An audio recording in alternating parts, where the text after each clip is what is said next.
Hello, and welcome to Art School Live. I'm Kathleen Hudson, and I am your guest host this week while Eric is hosting Plein Air Live. Today, we are so lucky to welcome Jen Starling to the show. She's a Colorado-based artist like me, but she paints beautiful figurative and still life work in the studio. So she'll hop on here in a second and show us what she is going to teach us today. Welcome, Jen. Hi, thanks for having me. Of course. What are you showing us today? Well, I'm going to paint a lemon, but it's not really about the lemon. It's more about the light and shadow, getting into some of the fundamentals, but also demonstrating and showing how complicated the fundamentals really can be depending on your light situation. Excellent. Well, that sounds great. I'm looking forward to learning something. As a landscape painter, I don't get to see a lot of still life done, so it's one of the best practices anyone can do, no matter what subject you tend to paint. So thank you for showing us this today, Jen. You're so welcome. It's going to be fun. Excellent. Well, let's get started. It's Art School Live with Eric Rose.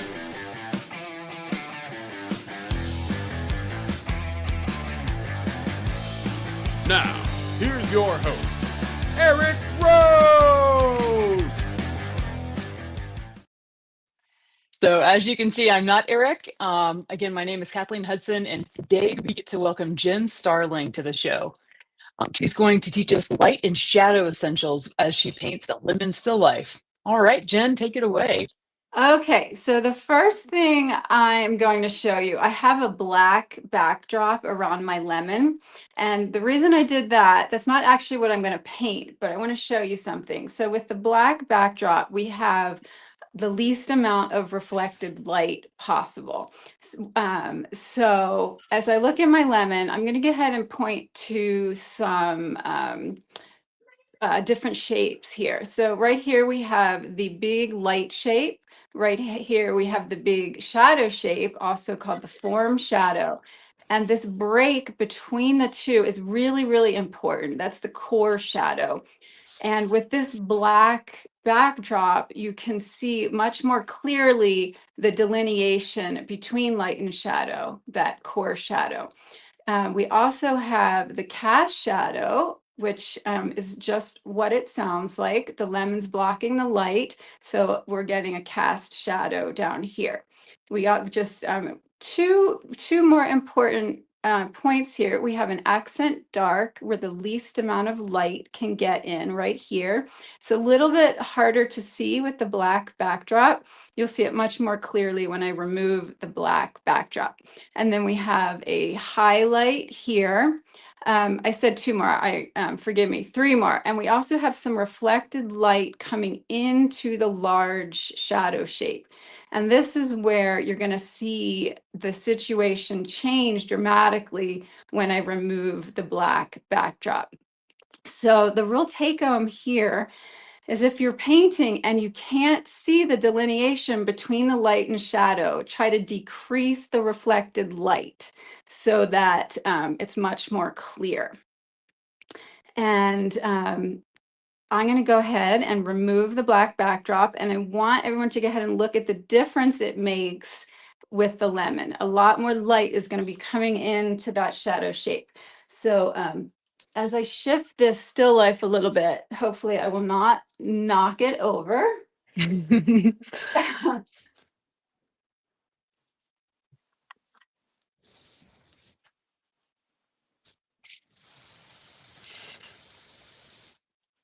I'm looking forward to seeing this. Reflected light really is a magic trick, isn't it? It Oh, really wow. is. And so this is probably the most like complicated single light source scenario you can come up with, because you have, okay, so now, remember that core shadow was like right along here. And I did my best to place the lemon in the same position, but you have all this light coming in around this area. And if we squint, which I should have mentioned that or earlier, really helps to see. It basically gets rid of all detail and it consolidates your values. Very important, helpful tool for artists. So when I have all this light bouncing into the shadow and I can't quite tell where is that delineation, where is the core shadow, I'm going to squint.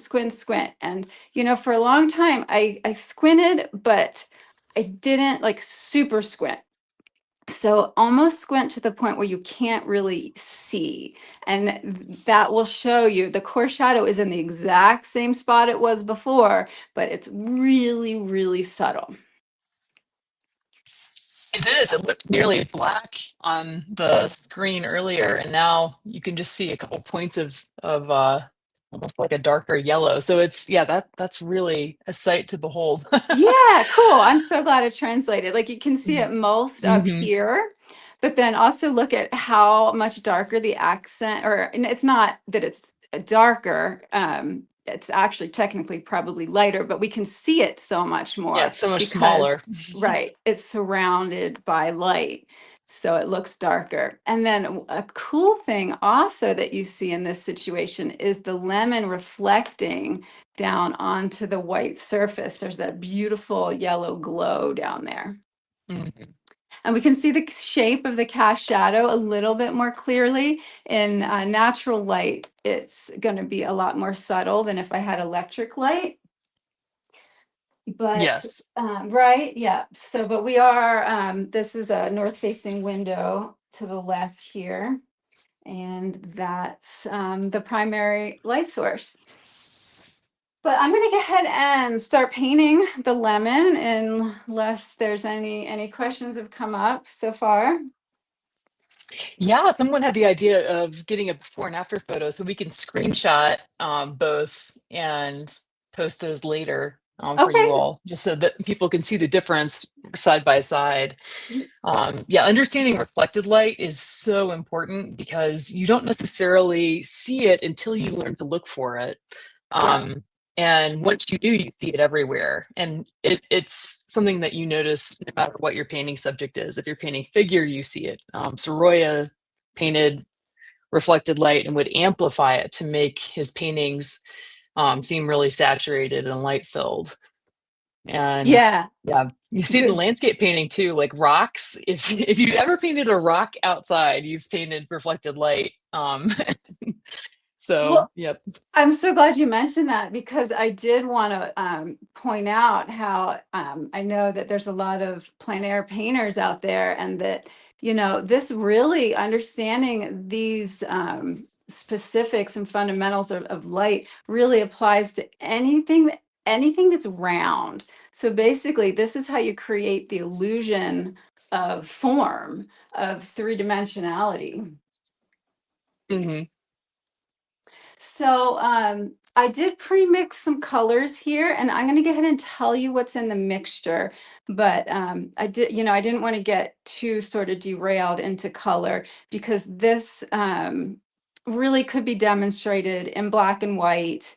And I do recommend doing a lot of black and white studies just to really understand value and transitions. And you know, taking out sort of scaffolding your learning, taking out the equation of color, and I would say temperature too, but you're actually going to still have temperature shifts just because of your white with a monochromatic painting. But that's an aside. So these color mixtures, okay, my colors on my palette are titanium white, cad yellow medium, and you could use cad yellow light. That would be fine too. This is yellow ochre, cad green, which is such a cool color. It's a fairly new discovery for me, and it's just this beautiful electric, pretty warm green. Sap green, ultramarine blue, and ivory black. So in my mixture, my shadow is yellow ochre and sap green. And so I mix that, and then I mix my light, and my light is titanium white, cad yellow medium. And did I put, you know, I might have put a touch of this in. I actually don't even completely remember at this point, but it doesn't matter because your base puddles, your base piles can be as simple as possible. And I recommend you keeping them simple. And I'll talk more about that later.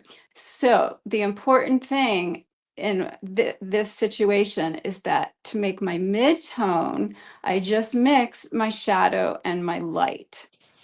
So some of you now might be thinking, well, I've heard, or I think, or maybe it's true that my midtones are the most saturated.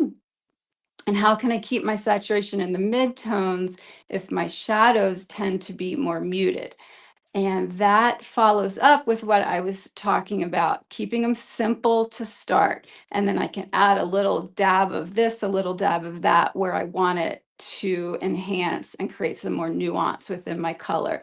But if I start with simple mixtures and I make my mid-tone with the mixtures I already have, you will be creating harmony. You're going to have a harmonious palette. Okay, so I just sketched a little bit of a lemon shape here, and I'm gonna I use my mid-tone, and I'm actually going to add my cast shadow here too. I'm painting pretty light at this point, pretty thin, because it'll just make it easier if I wanna change anything.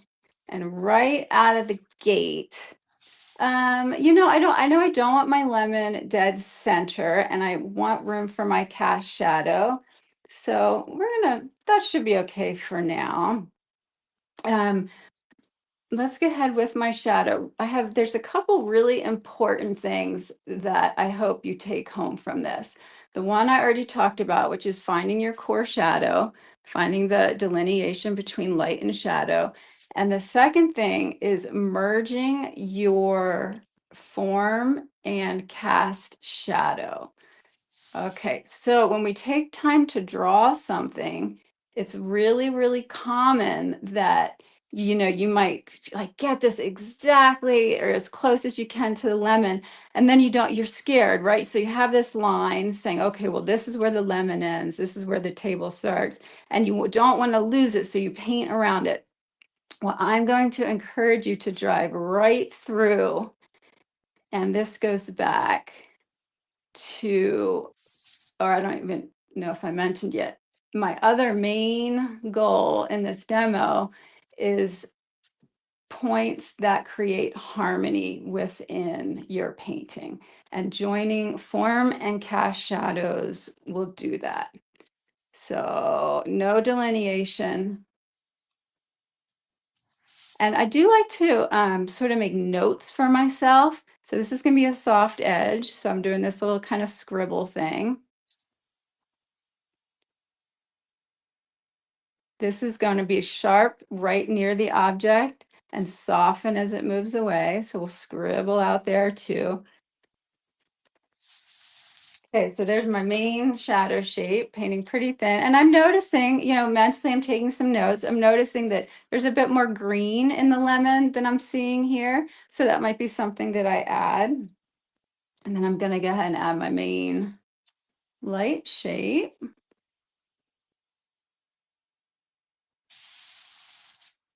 Oh, wow, that glows. Oh, I'm so glad.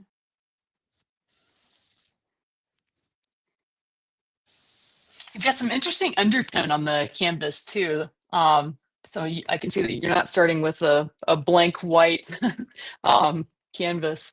Yeah, I was going to mention that. I'm glad you brought it up. So I do sometimes paint on a white canvas, but I was scared that you wouldn't really be able to see the light shape because it is so light. So when I toned it, I had in mind the temperature and value of the tabletop to sort of simplify my life a little bit.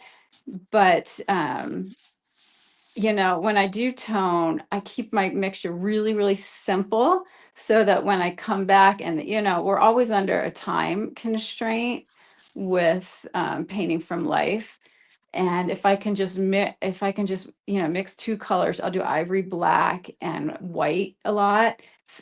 If you know, to fix my drawing, kind of painting around the model.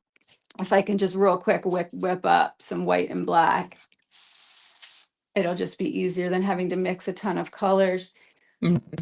So this, you know, and this is where it gets tricky because I'm definitely squinting and I see this big bright spot. You know, my highlight's going to be later, but you know, around here is where it gets really whoopsie. That was cute, right? There he goes. Well, it's pretty similar. I'm just going to leave it. Yeah, this area is where it gets really tricky. So, you know, there's so many different ways to paint, and I could start to bring a mid-tone in instead of the light here, but I am kind of reinforcing painting is always a combination of what you see and what you know, right? So in this situation, I'm squinting and I'm seeing more of a mid-tone, but I also know from earlier with the black backdrop that the core shadow comes along here. And I can see it. I can still see it. So, you know, just knowing at what you're doing and what might happen later is all kind of helpful information. So I'm just going to use this little blender to soften this edge.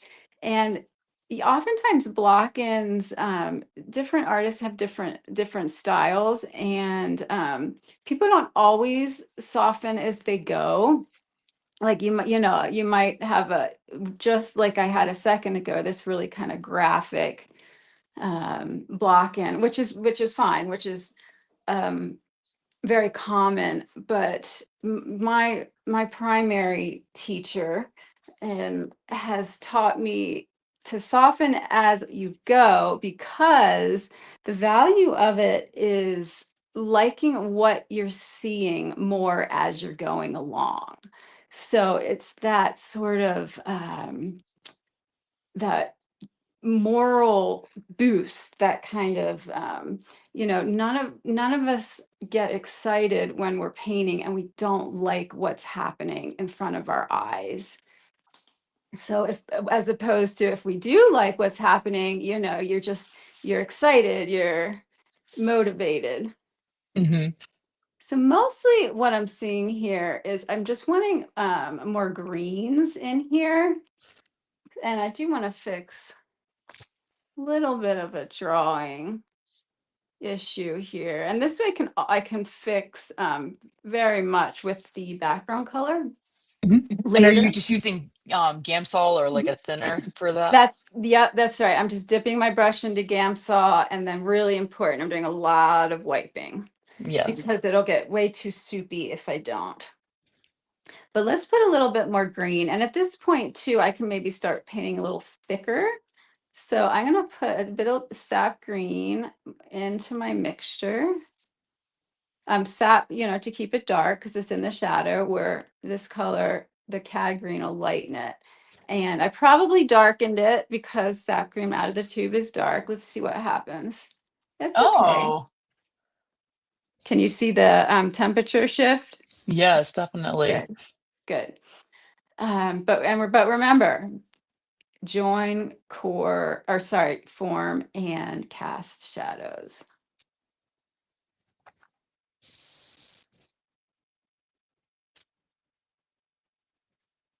Oh, that is cool. And does that help anchor the object to whatever it's sitting on? Is that the idea behind joining the shadows? Yeah, that's a great question, Kathleen. It's not just because Dan says so. Although I Totally trust reason enough. exactly.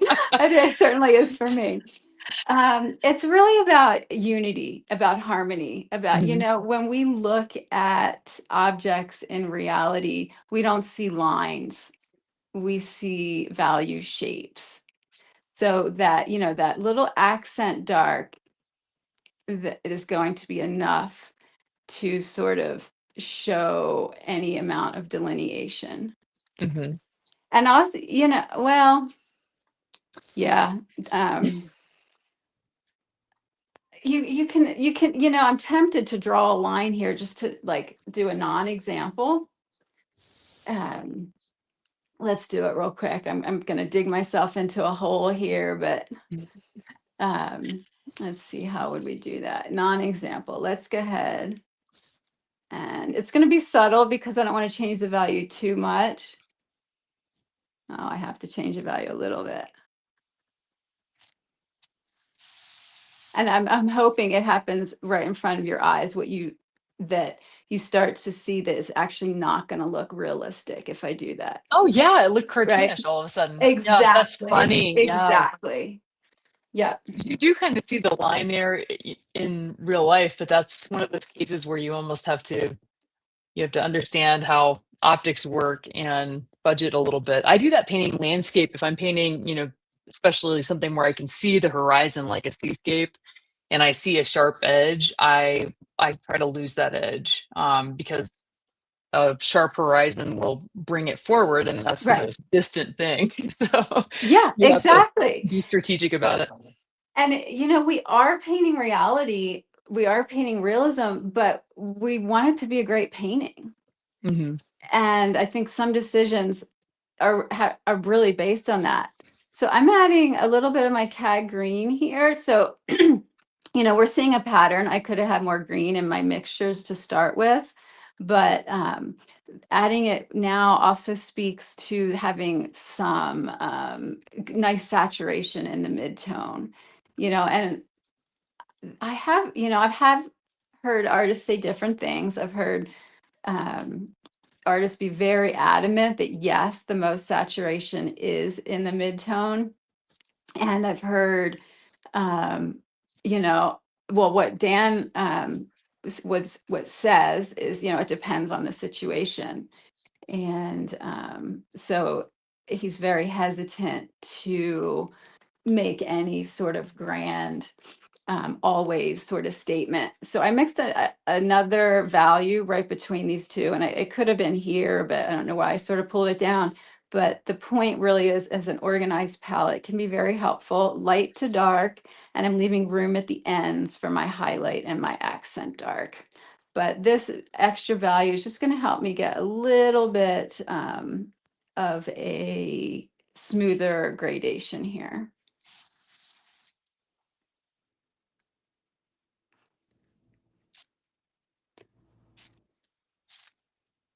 Consistent with everything. It needs a little more green. Or is there a strategy behind that too? Do you try to push warm first and then add cool, or is that just how it happened with this piece? Yeah, no strategy really. I think it's sort of just how it happened. And I do like to stress simplicity in color mixtures, because this whole thing would look fine and read as a lemon, and most importantly, read as round without the green. Not to Mhm. mention that I wanted to be careful that if it gets too green, it's going to look like a lime. Okay, so I'm wanting to move on from this transition, but I think the fact that I am taking so much time with this transition really does tell you, like, transitions are so important. Like, the degree of soft to sharp turns, turn meaning turning away from the light, is really going to make such a difference in your work.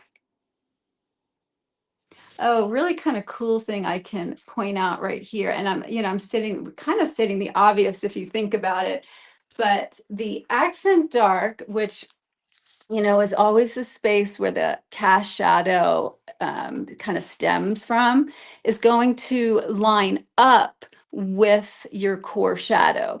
And that makes sense because that's, the shadow begins because it's not getting light, and the cast shadow begins where it's not getting light. So, Mhm. I don't want, sometimes you'll see people start their cast shadow like way over here, but that's not reality. So I could spend so much more time on this transition, and I probably will go back to it, but Yeah, like this transition isn't quite soft enough here, so I'll go ahead and do it now. I think it'll be worth it. It is picking up so much reflected light from that white ground that it's on, the Yeah, plane. yeah. So, I do a lot of blending, and blending is just mixing two values beside each other to make a new value.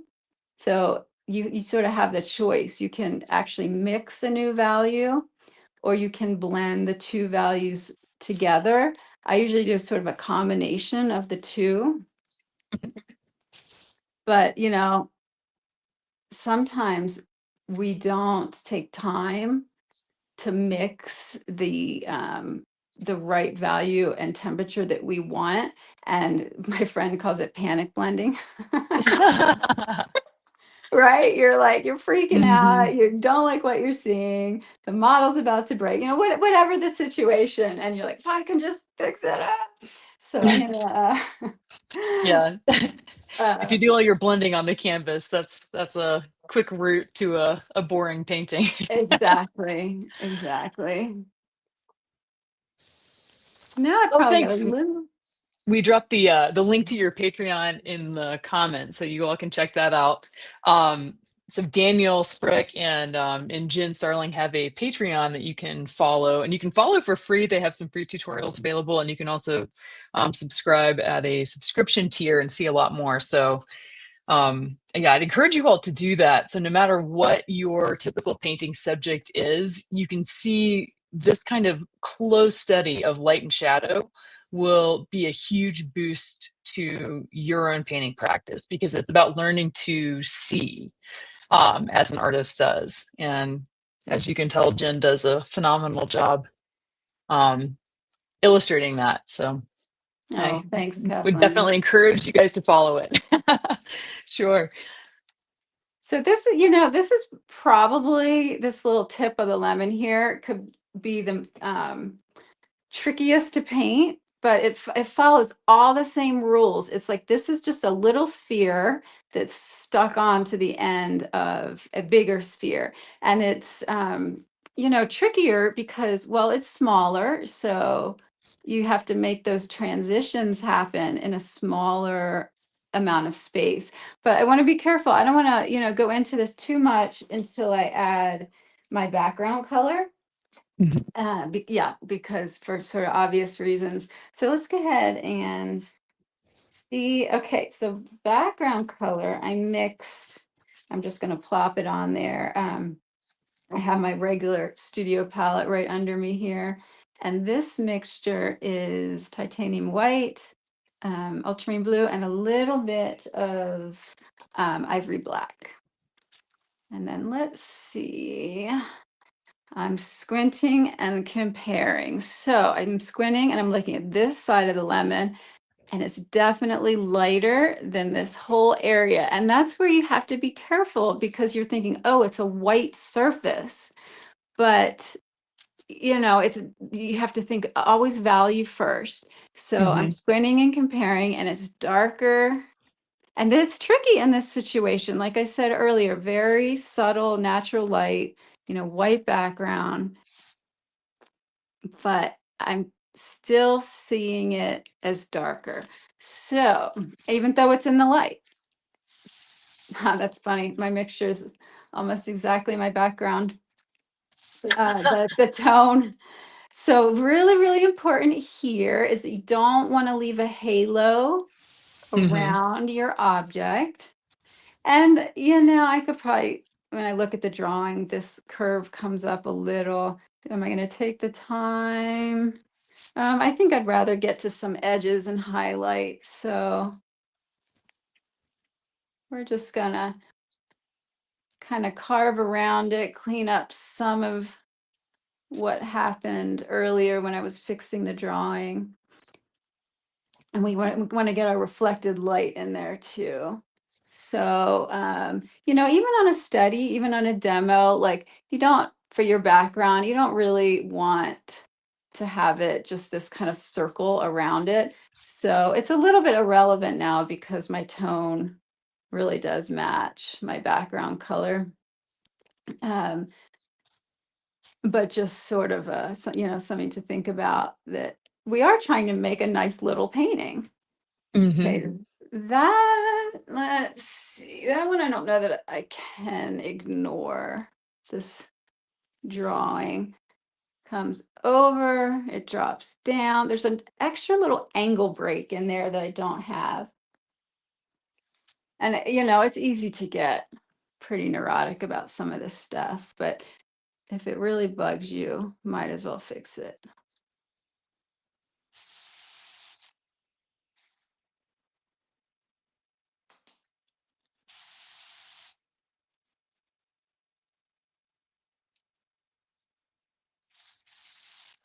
Okay, here's where the background color is really going to work for me. So I'm going to work the edge of this cast shadow. And cast shadows are always sharpest, closest to the object. That's a leftover ear. It was a study, a portrait study that I just painted over to reuse the canvas. I can see through it. So let's get some wet paint on here so that I can work this edge. And then you might be kind of asking, like, or even thinking, well, I don't see the cast shadow as being so yellow. And we know that shadows are more neutral than the light. The shadow shape's more neutral than the light shape. So let's talk about that color. It's getting yellow because the lemon is bouncing color into the shadow, but we could potentially neutralize it a little bit. Let's first get this edge nice and soft. And I'm just pulling the background color right into my cast shadow. And the fact that, harmony, like, wants to exist. And what I mean by that is that this blue, okay, so the cast shadow is softening because more light is hitting that area. And the surface is getting light, and not just light, but it's also blue, right?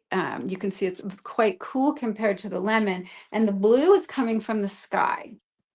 So when I say harmony wants to exist, what I mean is that it happens in nature. It's natural that this area is going to be cooler because it's getting more of the sky color because it's getting more light. So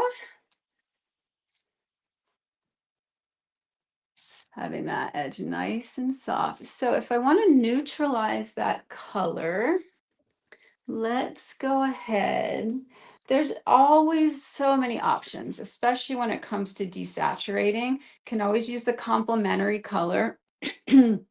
As I'm sure many of you know, complementary of yellow would be purple. To me, it doesn't make sense to introduce an entirely new color. I mean, okay, so purple is a combination of red and blue, and I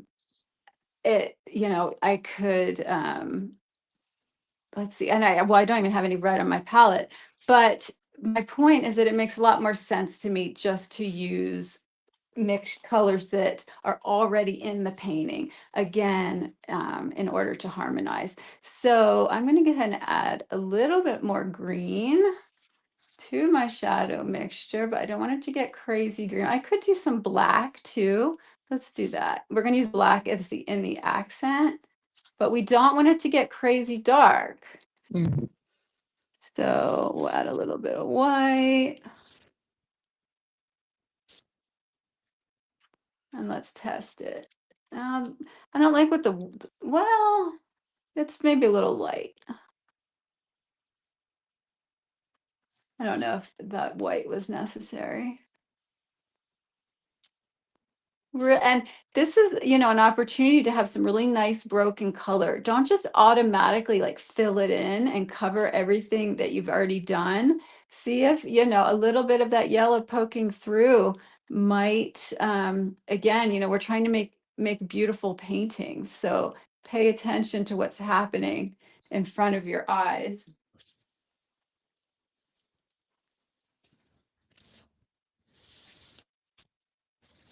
All right, let's get ahead into our accent dark.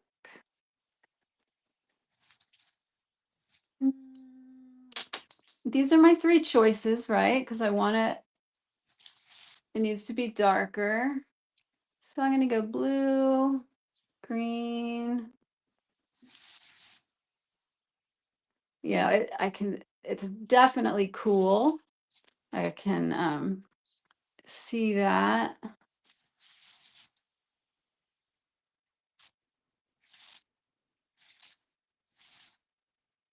And then it slowly comes out from here.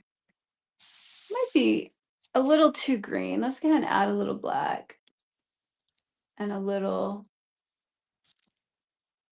yellow ochre.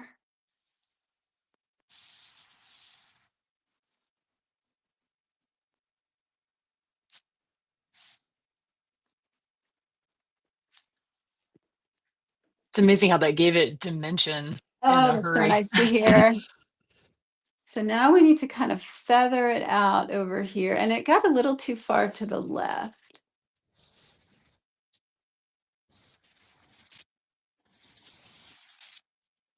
Yeah, it was a good point earlier about the accent being below part of that form shadow, because that's Yeah. probably true of subjects I paint as well, but I'd never looked at it.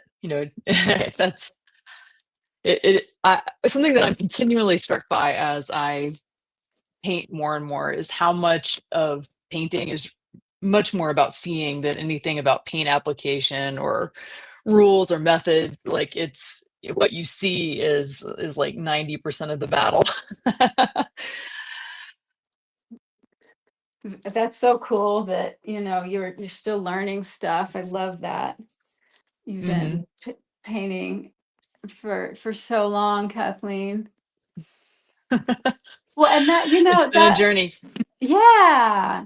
Well, that, what you mentioned about the accent dark lining up with the start of the cast shadow, that like blew my mind when a teacher mentioned that. And it's so obvious when you think about it, Hmm. because it just makes sense, but I just never.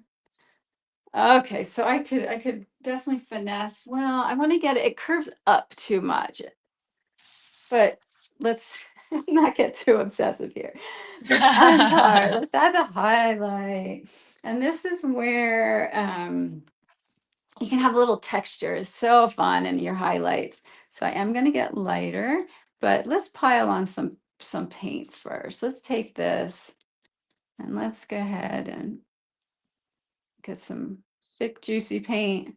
And I am seeing, I painted so thin to start. I am getting some of these cool notes under, kind of poking through. So that's something, you have to decide, do you want that or not? It might help the warmth really kind of sing. Hmm. But the highlight is what I'm after here. And you can go almost to pure white. But test it, because sometimes if you get too light, you lose so much chroma that it almost looks gray. And I'm just like, how fun. Squish. It's not quite light enough.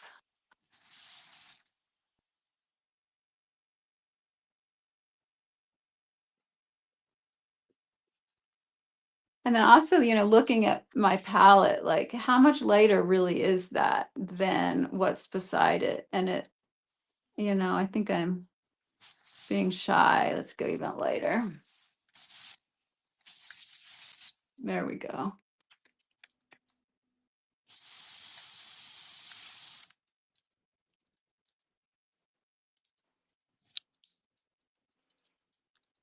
Okay, there's one little like disruption right in there. Do you guys see that?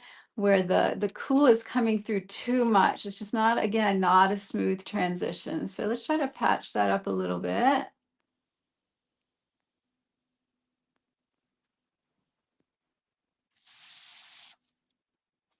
All right, let's go to our reflected light.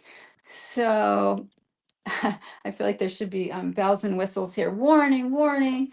Like really, really common mistake, and I'm sure I've done it numerous times, is to get too light in the reflected light.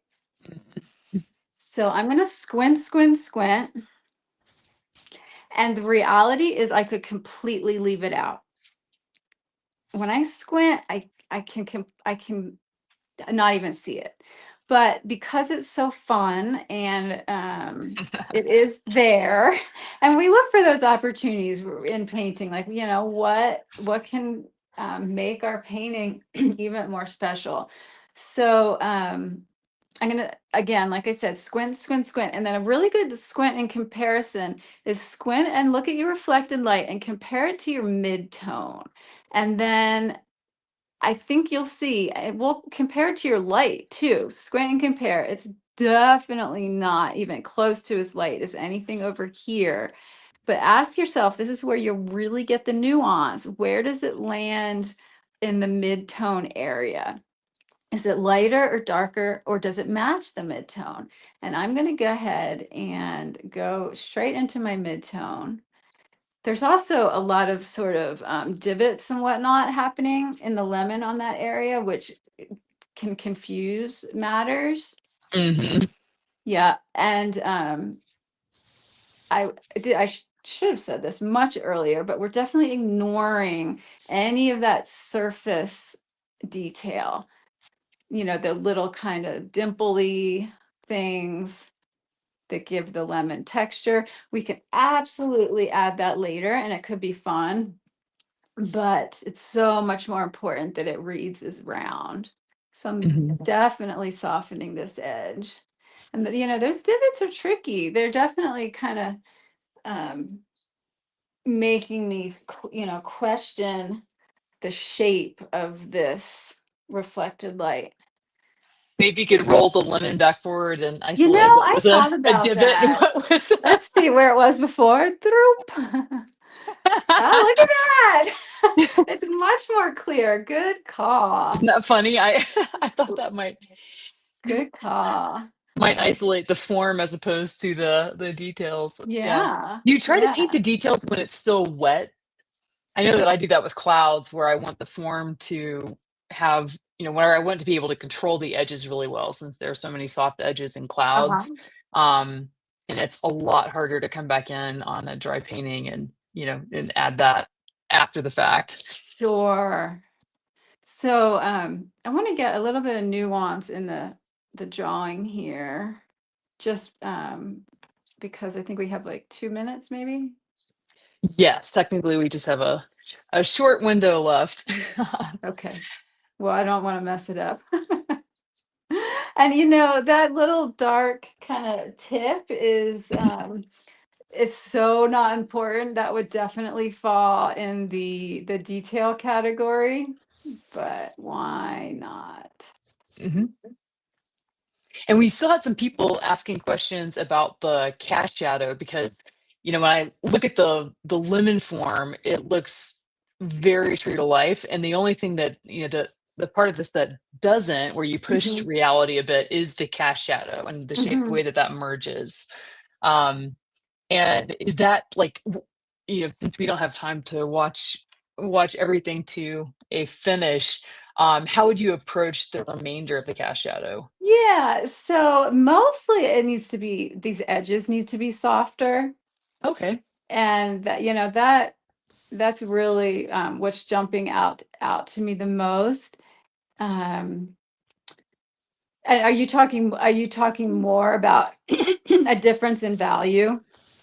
Yeah, like so you talked about how you merge those values along the edge of the form so that it doesn't, you know, the lemon doesn't look you know, cartoonish or too too isolated a form. Uh-huh. And um, and yeah, I think, because that's something where you've pushed reality at folks were asking about it, because I'm sure many of us have the background I did in training where the goal was accuracy, and you're, the limit itself is so accurate. So I think folks were asking, what's the why behind the decision Yeah. to Yeah. So merge the cast shadow. yeah, I think that's a great question. And my answer to that would be I'm not interested in photorealism. Mm-hmm. So um, it it just goes back to harmony. The only thing I would do any differently here is I would probably neutralize the color a little bit more. Uh, it's just looking a little bit too yellow. But the more areas you can find to lose edges in your painting, the more the eye will flow through it. And ask yourself, like, where do you want the eye to stop? Do I want the eye to stop right here? No, I want the eye to see this as having weight and glowing in the light. And the cast shadow's purpose is to demonstrate that. And then, the eye maybe like, kind of dance around here, float over, this reflection is so, so beautiful. If, probably can't quite get it in the amount of time that we have. It's even softer Oh yeah. edges than over here. Do you see it on the still life? Yeah, definitely. But I mean, hopefully that's a satisfactory answer. Yeah, that's a great answer. I mean, I think that it's also a good reason for folks to jump over to Jen's website, which is jenstarlingart.com, and you can take a look at examples of how she incorporates a a realistic approach to elements of her paintings, but then incorporates incorporates some unreality too. You've got like really interesting kind of abstracted elements in your landscape or in your still life paintings, and knife work, and some elements that really make, I think, the more realistic elements sing even more, because if it were all photorealism, I think you would lose some of that interest. But because you combine different visual approaches within the same painting, it gives the viewer a chance to bounce around and hold their interest more. Oh, thank you so much, Kathleen. I appreciate that. And that I love how you said it makes the realistic elements look even more realistic. Real quick, I know we need to move on, but here's another opportunity to lose that edge. So, and whenever you see it, just, let the line in between go. It really does make the story more about the light on the form, doesn't it? Yeah, It's not like exactly. a symbol of a lemon, it's light on a lemon shape. Yeah. Well, that is wonderful. Thank you so much for showing us this. You're so welcome. This was fun. Definitely. Well, and as we mentioned before, there is a Patreon that Jen hosts along with Daniel Sprick, and you can look that one up. We dropped the link in the comments, but we can share it again. And you can follow along for free, and you can subscribe if you'd like to see even more tutorials. So they do a lot of really in-depth teaching on seeing form. They paint mostly still life and interior and figure. Dan also does some landscapes, and I know Jen does that on occasion as well. And so you can check that out for more of Jen's teaching approach. I think it's so helpful to branch out. So even if still life isn't principally what you paint, it's great practice. It will teach you to observe more closely and to look at things like subtle shifts in reflected light, in cast shadow. And those are all elements of painting, no matter what your subject is. So, yeah, thank you so much, Jen, for coming on and showing us that today. You're so welcome, Kathleen. And thanks for everybody who watched. Absolutely. Well, I really appreciate it. This was great. You can follow, again, you can look at Jen's website. That's jenstarlingart.com. And you can follow along on Instagram, and that's at jenstarlingart. Yeah, I also have a free gift for you all today, and that is the video 97 Incredible Art Secrets. You can go to 97artsecrets.com/ASL. And if you want to treat yourself to a week of painting among friends in a warm location in the middle of winter, which sounds great, you can sign up for the Winter Art Escape. Let's watch a short video about that. Every February, it happens. Gray skies, the freezing winds, blowing snow, the endless shoveling, power outages, and closed airports. Winter doesn't just chill your bones, it drains your inspiration. But what if instead of scraping ice, you were setting up your easel under the warm sun? What if instead of gray, you were surrounded by color? This February, join us for Eric Rhodes' second Winter Art Escapes Artist Retreat for a week of painting in the sunshine of Hilton Head Island, South Carolina, and Savannah, Georgia. Paint the breathtaking coastal marshes, the roaring ocean, historic Victorian homes and town squares, trees dripping with Spanish moss and golden sunsets. With every detail handled, your room, your meals, your painting agenda, all you have to do is show up, paint, and connect. You deserve a solid week of painting and making friends. Spots are limited to just 100 artists, and they're filling fast. Don't spend another February stuck indoors. Escape winter. Recharge. Paint with us at Winter Art Escape.